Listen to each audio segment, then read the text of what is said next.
Hello, friends. This is Dave Hurwitz, executive editor at ClassicsToday.com, here with Dave's Faves. Now, some of these faves go work by work, and others go by album. And I'm sometimes hesitant to do the albums because the albums are the things that tend to go out of print.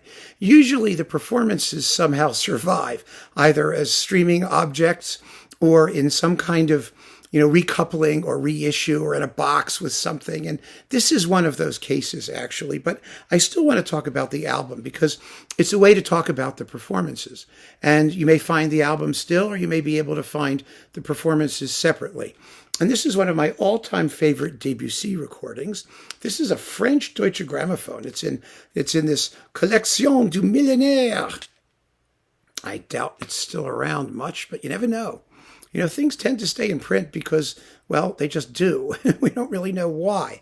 This contains Lamoureux and the complete image and the Danses sacrées et profanes for harp and strings, which is like the ultimate Debussy orchestral collection. I mean, the only thing it's missing is like the Afternoon of a Faun, and you would have like the major Debussy orchestral works. But the performances are what make this so special because Lamoureux is Igor Markevitch with the Lamoureux Orchestra, and so are the Danses with Suzanne Cotel harp. I made even a separate video. I started a series, I should go back to it, I think, of short works. My favorite performance or best performances are shorter works. And one of those short works was this. This was way early and when I was doing these videos, before I had the gong and before I had the overflow room, and when I was just like trying to get through the pandemic, sitting on my couch talking about music. And this was my recommendation for the Danse. And it's really the Danses, whatever they are. It's so funny. It's so funny. You can often tell just how great a certain artist is by how they do something that's such a brief little almost throwaway piece. And this is such a great performance of those two delicious, yummy, sexy little dances for harp and strings. It's amazing. It's an amazing performance. I mean, I've heard so many major, bigger name artists blow these pieces. I mean, have you ever heard Haydnk's performance? Ugh. The harp sounds lousy. There's no dynamics. The strings are just thick and heavy. I mean, this has everything. It's got balance.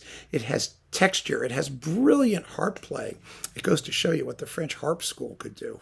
I mean, really, just amazing. But let's leave that aside for a minute because there's also Lamoureux, which is, of course, Lamoureux, and this is Markevitch at his Markevitchian. Of course, it's in the big Australian Eloquence Markevitch box, and it's also in other Deutsche Grammophon incarnations. But it's a fantastic performance of Lamoureux, one of the great ones. And I just think that, everybody should hear Markevitch do just about everything. And this is certainly one of those. And then finally, last but not least, the complete image featuring the Boston Symphony Orchestra under Michael Tilson Thomas. Now, Michael Tilson Thomas, whether you love him or don't love him, is without question one of the great Debussy conductors of the 20th century. He just got Debussy. I haven't heard him do anything by Debussy that hasn't been marvelous, practically. And he's done lots and lots of Debussy, both in San Francisco and with the LSO, and also with the Boston Symphony. And what makes this disc, I think, particularly interesting is that the Boston Symphony is widely considered the greatest French orchestra, in that repertoire, because of all of the people who they had who played it, Munch and Monteux and Koussevitzky, and, they were French specialists to a degree.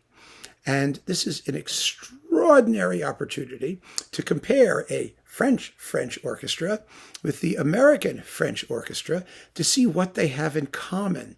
And they have a lot. There's that crispness of attack. There's the transparency of texture.